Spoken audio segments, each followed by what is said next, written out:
Read the text aloud to the children while they listen and read it silently along with you. I'm going to read it out for you. The Peasant's Reward. In ancient times, a king placed a boulder on a road.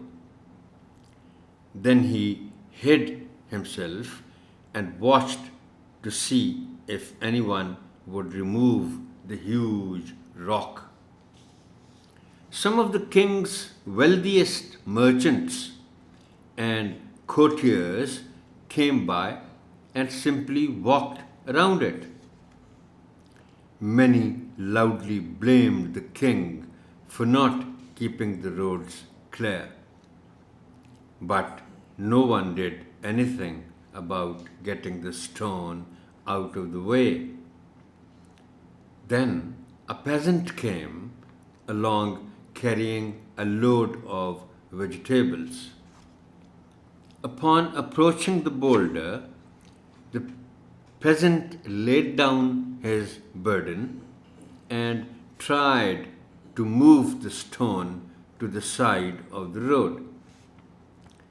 After much pushing and straining, he succeeded finally.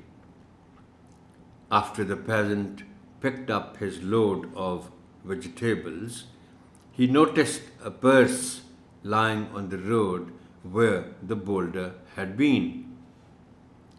The purse had many gold coins and a note from the king indicating that the gold was for the person who removed the boulder from the roadway. The peasant learned what many of us never understand. Every obstacle presents an opportunity to improve our condition.